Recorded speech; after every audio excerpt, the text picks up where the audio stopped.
Ce sont des hommes de foi, plus d'une centaine, des cardinaux qui, pour la plupart, ne se connaissent pas.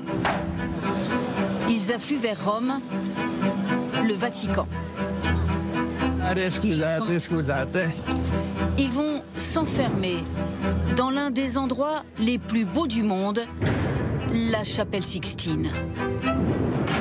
Ici va se jouer une élection divine. Habemus papam. Habemus papam. Habemus papam. Habemus papam, nous avons un pape. Le conclave, un rituel secret hérité du Moyen-Âge. Un seul homme en sortira souverain. Celui qui a le plus de charisme et ceux qui ont l'air le plus convaincants, celui-là remportera l'élection. Mais avant que la fumée blanche ne s'élève, des luttes d'influence, des alliances visibles et invisibles, des stratégies vont se nouer à huis clos. Aucun profane n'y est jamais entré. Le conclave des cardinaux, c'est le reflet du monde d'une certaine manière. De toute éternité, il y a les conservateurs et puis les progressistes. Les enjeux sont considérables. Quand les portes de la chapelle Sixtine se ferment, c'est 1,5 milliard de catholiques qui retiennent leur souffle.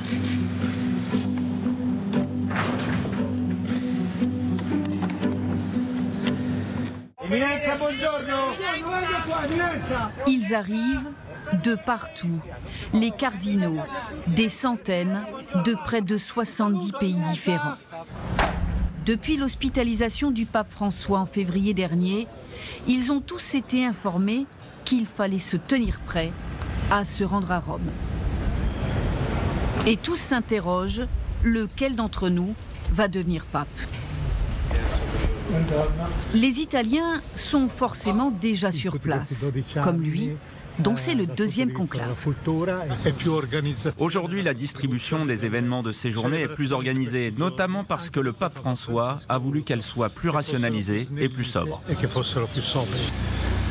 Si certains se retrouvent, la plupart d'entre eux ne se sont jamais rencontrés. Ce conclave est donc quelque chose de nouveau et de compliqué pour eux. Ils ne se sont jamais parlé. Il y en a qui ne parlent pas bien italien. Il y en a qui ont à peine leur repère à Rome parce que quand ils ont été créés cardinaux lors du dernier consistoire, ils ne se connaissent pas. Ils ont échangé quelques paroles bienveillantes. Et donc, ce n'est pas du tout un groupe de copains qui se tapent sur les épaules. C'est des gens qui ont une foi commune, un idéal commun, une religion commune et une mission très importante commune, mais qui, pour nombre d'entre eux, se connaissent pas. Ils apprennent à se connaître dès les premiers jours? Eh bien, plus ou moins dans les prochains jours, nous aurons le temps de mieux nous connaître. Le conclave commence avant le conclave, pendant les jours et les semaines qui précèdent cette élection. Les cardinaux vont arriver à Rome pour l'enterrement du pape François. Il va y avoir des messes tous les jours, pendant plusieurs jours de suite, et donc ils vont se retrouver, déjeuner ensemble, dîner ensemble, on va les voir dans les cafés et les trattories à Rome, et ils vont commencer à se parler. C'est là que l'élection commence en réalité véritablement, de manière complètement ouverte. Il va y avoir des choses qui vont commencer à filtrer, à fuiter dans les journaux, peut-être pour pousser tel candidat, discréditer tel ou tel autre, des pétards mouillés, des fausses pistes. La vraie question, c'est ce qui se passe avant. Est-ce qu'ils font campagne? Est-ce qu'ils font campagne en sourdine? Est-ce qu'il y en a qui sont plus intrigants que d'autres? Est-ce qu'ils font la cour aux journalistes pour qu'il y ait des articles sympathiques sur eux? C'est ça, c'est le pré-conclave. Évidemment, ils se connaissent pour un certain nombre d'entre eux, notamment ceux de la même génération, si je puis dire.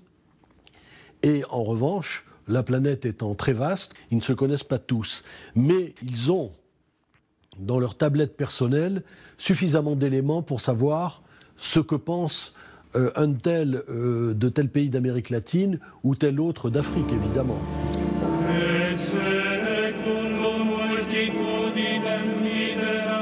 Des cardinaux à Rome, vêtus de couleur pourpre pour souligner la gravité de leur mission.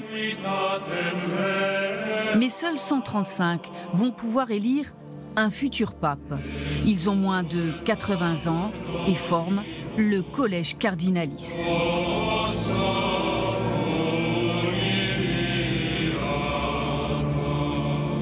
Le chef d'orchestre de tout ça, c'est lui, le camerlingue.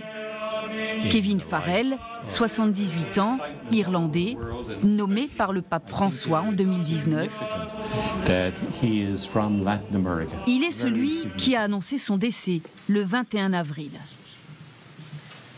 Carissimi fratelli et sorelle, chers frères et sœurs, c'est avec une profonde tristesse que je dois vous annoncer le décès de notre Saint-Père François. À 7h35 ce matin, l'évêque de Rome, François, est retourné à la maison du Père. Le camerlingue est donc une sorte de pape par intérim qui n'en a pas les pouvoirs. C'est une sorte à la fois de chef du protocole, de super flic un peu chic, et à la fois c'est lui qui suit de briser l'anneau du pape, son anneau, et puis bon, il suit toutes les questions techniques avec des tas de collaborateurs, qu'on ne vienne pas voler des documents, qu'on ferme les placards, que l'appartement soit fermé, que... Enfin, ça serait comme une sorte de notaire, j'oserais dire. Il expédie les affaires courantes, sauf que ce n'est pas une entreprise banale, l'Église. Il a des tas de sujets sur lesquels il faut qu'il se concentre, que ce soit les finances de l'Église, que ce soit les problèmes d'actualité propres à l'institution. Il est, à mon avis, hyper débordé en ce moment. Un personnage clé qui va sceller les appartements du pape François. Sa dépouille, qui se trouve derrière cette porte, est placée sous sa responsabilité. Et c'est lui, encore, qui va être l'un des organisateurs du conclave et des obsèques du défunt. Mais avant cela, les cardinaux qui arrivent petit à petit vont se relayer et prier devant la dépouille du Saint-Père.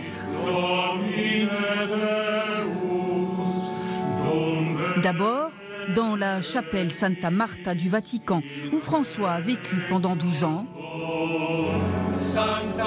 puis dans la basilique Saint-Pierre de Rome.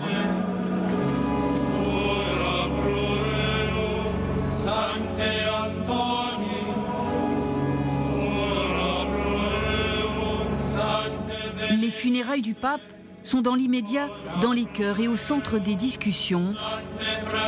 Et l'élection divine, encore loin. On n'est pas encore en pré-conclave et on sent ça. On sent que pour l'instant, on vit ce moment-là, on est là pour assurer comme une forme de présence, de permanence. Mais pour l'instant, je ne crois pas que les cardinaux sont en train de se dire mais qui sera le prochain. On est encore complètement avec le pape François. Un pape, c'est comme un père. En fait, on s'y attache et je crois que quand on voit dans les heures et les jours qui suivent l'annonce de sa mort,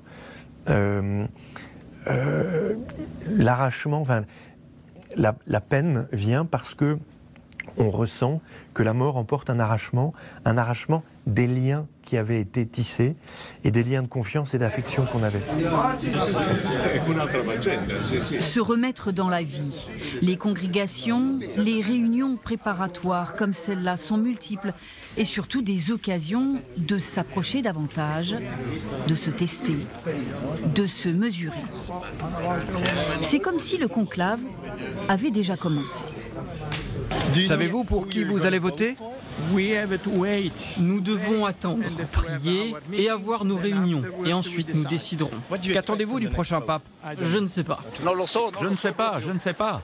Il y a toujours des gens qui s'agitent en coulisses, qui agissent aussi pour faire passer leurs idées et pousser leurs hommes. Et c'est vrai qu'il y a depuis quelques années beaucoup d'opposition des milieux les plus conservateurs au pape François.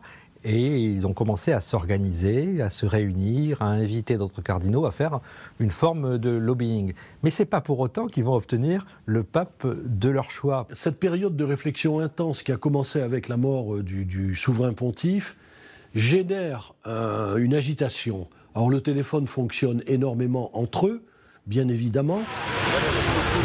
Une période de 2 ou 3 semaines qui reste informelle, mais c'est celle pendant laquelle la chapelle Sixtine va être aménagée pour accueillir le conclave. Enfin, ils sont réunis dans le plus bel endroit du monde quand même, qui est la chapelle Sixtine, qui a été illustrée dans un nombre incroyable de films et qui est un endroit tellement éblouissant de beauté. Quand on arrive là, on a l'impression que le ciel vous tombe sur la tête. La chapelle Sixtine s'est vidée de ses touristes. Des chaises sont disposées pour les électeurs cardinaux, des tables, des bulletins de vote, des urnes sont préparées. Et surtout, des dispositifs spéciaux installés pour garantir la confidentialité et empêcher toute communication à l'extérieur. Les fenêtres sont scellées, les réseaux brouillés, les téléphones confisqués. Un banal poêle en fonte et un appareil fumigène brûleront plus tard les bulletins de vote.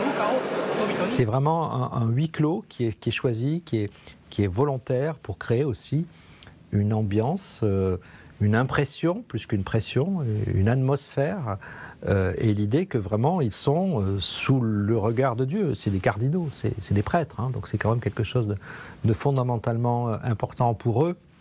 Ce sont aussi des hommes. Et donc, avec leurs jeux, leurs rivalités, leurs amitiés, leurs inimitiés, c'est quand même un rituel. Et le rituel, c'est aussi la messe solennelle, Pro Eligendo Papa, pour l'élection du pape, célébrée à la basilique Saint-Pierre.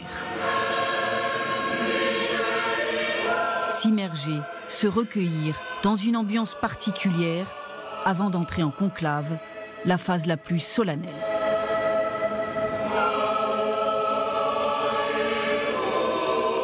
Conclave, du latin cum clave, avec une clé fermée à clé. Tous ces cardinaux vont donc s'enfermer jusqu'à ce qu'un pape soit élu. Le secret est absolu. Et puis ils entrent dans la chapelle Sixtine, et là il y a cette formule magnifique, extra omnes, c'est du latin, ça veut dire dehors tout le monde. On chasse tout le monde, il ne reste que les cardinaux, ils sont entre eux. Et c'est quand même un décor, c'est quand même une pression. Quand on est touriste et qu'on va à la chapelle Sixtine, il y a beaucoup de monde, on se dit, oh, bon, ok, c'est impressionnant, c'est beau, mais on passe. Mais là, vous êtes cardinal, c'est quand même la chose la plus importante, la mission la plus importante de votre vie, la responsabilité la plus grande. Donc ils sont dans ce décor sur lequel, et c'est pas un hasard, Michel-Ange a peint le jugement dernier. C'est-à-dire vraiment, à l'heure de la mort d'un homme, est-ce qu'il a fait le bien ou est-ce qu'il a fait le mal? Donc ça, c'est quand même quelque chose d'extrêmement impressionnant. Alors ça, c'est non seulement une tradition, mais c'est l'histoire de l'Église que de privilégier cette réflexion entre les pères de l'Église, ceux qui sont au sommet de la hiérarchie et qui ont une décision aussi importante à prendre pour l'orientation de la maison, si je puis dire. Il est donc évident que les discussions antérieures au conclave sont une chose, avec tout ce qu'il peut y avoir d'informel, et en revanche, pendant le conclave proprement dit, on doit être sur un autre ton, en principe, baigné de spiritualité, puisqu'ils sont réunis sous l'égide de l'Esprit Saint. Ce système très codifié est vieux de plusieurs siècles. L'an 1274 précisément, on le doit à Grégoire X qui voulait protéger les cardinaux des pressions extérieures. Pendant plusieurs jours, en moyenne 3, ils vont donc s'isoler à l'abri du monde des fidèles qui vont vite s'impatienter. Il fut une époque où les cardinaux dormaient même dans la chapelle. Et depuis l'élection de Jean-Paul II, si je me souviens bien, en 1978, la pension Sainte-Marthe a été incluse dans le périmètre du conclave proprement dit. C'est-à-dire que les trajets qu'ils ont à faire entre la chapelle Sixtine et la pension Sainte-Marthe, qui n'est pas un trajet immense, ils le font désormais dans une espèce de rempart qui, encore une fois, les préserve de toute ingérence extérieure ou de tout moyen d'influence extérieure. Pas de portable, pas de téléphone, aucun moyen de communication. Et donc, ils dorment de manière beaucoup plus confortable dans ce modeste hôtel, n'imaginons pas un 5 étoiles, mais ils se réunissent pour ce qui est des travaux proprement dits au sein de la chapelle, et c'est là qu'ils prennent la décision.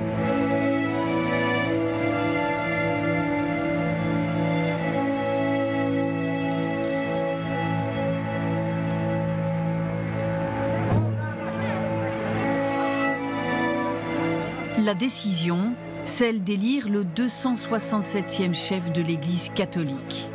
Le processus est démocratique et très simple.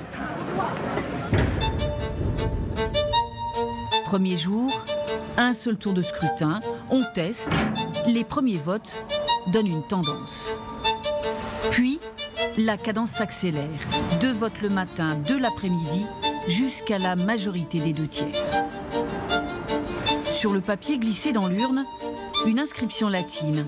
Eligo in summum pontificem, je choisis comme souverain pontife.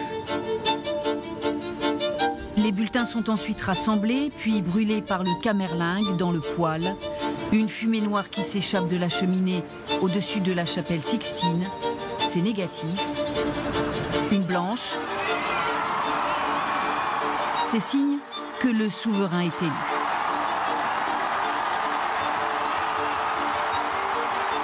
Le bourdon de la basilique Saint-Pierre de Rome peut sonner.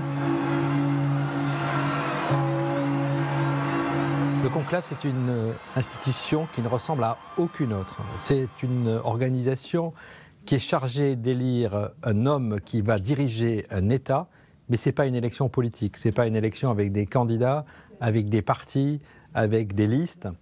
C'est une affaire humaine qui réunit un nombre variable d'hommes, en général entre 60 et 70 ans, qui vont choisir à la majorité des 2 tiers un homme dont ils sont convaincus qu'il doit diriger l'Église, l'État du Vatican, mais qu'en fait, finalement, il est aussi le représentant de Dieu sur terre. Donc c'est une élection qui n'obéit à aucun des critères humains, politiques que l'on connaît, et c'est pour ça d'ailleurs que tout le monde est un peu perdu, et c'est pour ça que c'est intéressant, parce que ça ne se passe jamais, ou presque jamais, comme c'était prévu. Car avant la fumée blanche, il y a tout un jeu de pouvoir. Vous connaissez sûrement le dicton selon lequel le cardinal qui entre papabilé en conclave en ressort cardinal. C'est difficile de comprendre comment ça marche le Vatican. Personne ne vient vous l'expliquer parce que ce sont des âmes charitables sur le papier, mais vous n'avez pas un évêque, un gentil évêque qui vous prend par la main et qui vous explique les choses. C'est débrouille-toi, Dieu pour tous, soit. Mais donc il y en a qui sont complètement je dirais pas paniqué, mais stupéfait. C'est un monde de silence. C'est ça qui est passionnant dans cette élection, c'est qu'elle n'obéit pas à des logiques qu'on peut prévoir par des sondages, par des enquêtes d'opinion. C'est un tout petit collège électoral, hein. C'est quelques dizaines d'hommes qui se réunissent.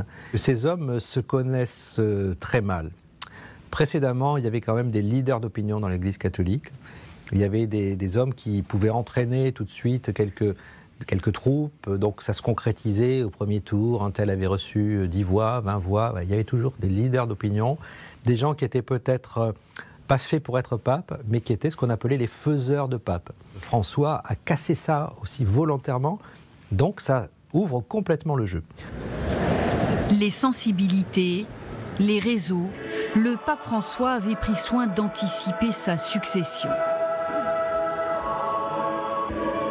Il a donc verrouillé le conclave. 2 tiers des 135 cardinaux électeurs ont été nommés par lui et encore très récemment.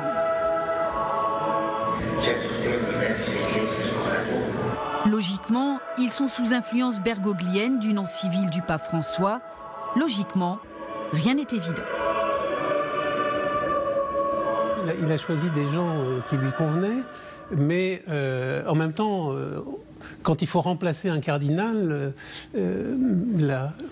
c'est pas un appel d'offres, c'est pas des clones de François. il a d'une certaine manière façonné ce conclave, mais ce conclave lui échappe. À partir du moment où il n'est plus là, ce conclave lui échappe. Les cardinaux européens, toujours surreprésentés, ne sont plus que 39% des électeurs. Ils étaient plus de la moitié en 2013. Des noms circulent. Les Italiens tout d'abord. Pietro Parolin, 70 ans, que l'on voit ici en France, avec le Premier ministre François Bayrou. Il est le secrétaire d'État du Saint-Siège depuis 2013. Modéré sur le plan politique, il est influent sur le plan diplomatique. C'est lui qui a accueilli le vice-président américain J.D. Vance 2 jours avant la mort du pape. Matteo Maria Zuppi, 69 ans, un partisan du pape François, très progressiste. Il a un profil de rassembleur. Il a rencontré le patriarche Kirill de Moscou en juin 2023. Il faut aussi compter sur Pier Battista Pizzaballa, 60 ans seulement. Le patriarche de Jérusalem est franciscain. François l'a nommé cardinal en 2023. Il est connu pour son engagement en faveur du dialogue interreligieux. Les Italiens, là, se détachent, vous voyez, ont une longueur d'avance parce que c'est leur culture, c'est leur monde, ils l'ont beaucoup observé. Et puis il y a des outsiders, bien sûr. Et il y a surtout la façon dont, lors des congrégations générales, c'est-à-dire où les cardinaux se rencontrent pour la première fois, se parlent, le charisme et ce que diront les uns et les autres, comment ils ont préparé leur argumentaire. Celui qui a une belle voix et qui est un peu comme un avocat, il faut plaider sa cause, donc je pense que c'est très ouvert. Parmi les favoris, le Français Jean-Marc Aveline, 66 ans, archevêque de Marseille. Le plus bergoglien des candidats est à l'origine de la visite du pape à Marseille en septembre 2023. Soyez le bienvenu, maîtresse. Participer au conclave le réjouit. Personnellement, je me dis que c'est une expérience spirituelle qu'on n'a pas toujours, quoi. Enfin, c'est une expérience spirituelle assez unique. Et tous les évêques n'ont pas eu cette occasion de vivre à ce point des décisions importantes pour l'Église et de les vivre ensemble. Donc pour moi, j'y vais comme une grande retraite spirituelle. Voilà. Et puis advienne que pourra, et en écoutant ce que l'Esprit nous soufflera à l'oreille. Le vieux continent, mais aussi le Sud que le pape François affectionnait. Des cardinaux asiatiques, dont le Philippin Luis Antonio Tagle, 67 ans, surnommé le François asiatique, il est progressiste. Des Nord, Sud et Centra-Américains, des Africains, comme le Guinéen Robert Sarah, l'anti-François, ce cardinal conservateur, figure sur le podium. Des cardinaux océaniens, ils sont 135 éligibles, trop pour tenir sur cet écran. Lequel d'entre eux sortira vainqueur? Pour le Seigneur, il n'y a ni ouest ni est. Je viens de Corée, on verra ce que l'Esprit Saint nous dira. L'origine géographique des cardinaux, certainement, va compter. Les grands réservoirs de population mondiale que sont l'Inde et la Chine et que représente toute l'Asie va certainement être un aspect important dans ces choix. Mais c'est pas forcément déterminant. On peut très bien avoir un pape européen, peut-être pour la première fois dans l'histoire un pape africain, même si des enjeux vont se jouer très probablement dans les pays d'Asie dans les années à venir. L'idée qu'on cherche un dénominateur commun, quelqu'un qui va pouvoir rassembler tout le monde, ça c'est la question qui est posée. Est-ce que quelqu'un va pouvoir rassembler tout ça? Je pense qu'on va essayer de sortir, après l'épisode François qui a été quand même assez violent, vu de l'intérieur de l'Église, qui a suscité pas mal de fractures, on va essayer de trouver un homme de consensus. Ça c'est la question, à mon avis l'axe va être là. Un mouvement de balancier, une continuité ou une rupture avec le pape jésuite François et ses 12 années de pontificat? Tout temps, il y a eu une grande frontière qui sépare les conservateurs des progressistes. À toute époque, il y a eu des cardinaux partisans d'une évolution de l'Église absolument forcenée, mais c'est de plus en plus vrai, on va dire, depuis le XXe siècle. Et en revanche, il y a les conservateurs qui, eux, sont les gardiens du temple, du moins se considèrent-ils comme ça, et qui sont extrêmement mesurés, je n'ai pas dit qu'ils sont absolument opposés, mais ils sont très mesurés quant aux évolutions de la maison Église. Vous avez sans doute, du point de vue, du dogme, de la tradition morale, ou même la question de la liturgie, un certain nombre de gens qui partagent une vision très conservatrice et d'autres qui voudraient que ça bouge. Quelle sera la ligne et comment relever les défis? Je vois 3 grandes questions. Une première question, comment parler au monde? Comment parler à tout le monde? Comment être entendu? Deuxième question fondamentale, comment se gouverner? Comment fonctionner quand vous rassemblez plus d'1 milliard de personnes qui n'ont pas nécessairement le même point de vue? Et la troisième question qui est liée à la seconde, comment faire l'unité? C'est-à-dire un sujet fondamental pour les catholiques depuis le début. Il y a toujours eu des débats, il y a toujours eu des disputes. D'ailleurs, il y a 4 évangiles et ce n'est pas un hasard. Mais comment faire pour que cette institution reste unie et vivante? Une élection qui est donc un message politique. Avec la lutte contre les inégalités et géopolitique, avec les conflits armés, le changement climatique, les migrations. L'autre grande responsabilité qu'aura le futur pape, ce sera d'adresser un message à tous les responsables politiques du monde aujourd'hui. Car ce que François a posé comme un diagnostic clair, c'est que le XXIe siècle, au XXIe siècle, l'humanité est au défi de son unité. Dans l'esprit, à mon avis, de tous les responsables de l'Église, il est plus possible d'élire un pape pantouflard, comme ce fut le cas pendant des siècles et des siècles. Désormais, le pape est tout à fait conscient des enjeux planétaires auxquels il doit courageusement parfois se confronter. Les compromis sont donc trouvés dans la chapelle Sixtine lors du conclave et une majorité se dégage.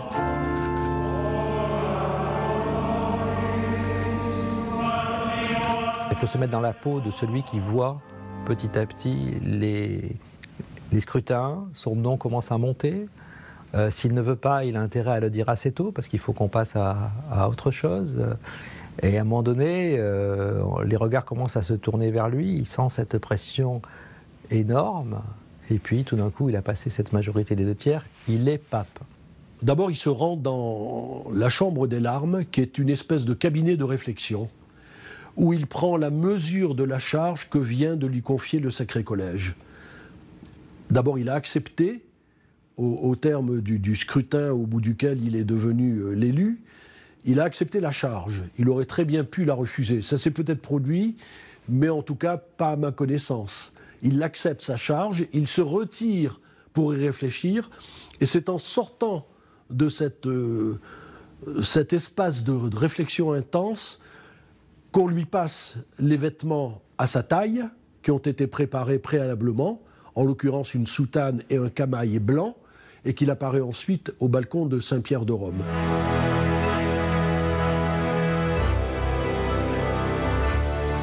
Habemus Papam, son nom de règne est prononcé.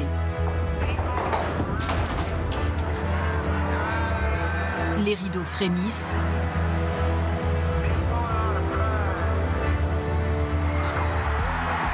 Le voilà, dans la lumière, habillé de blanc. Il lève la main, bénit la foule compacte de la place Saint-Pierre, derrière l'exaltation.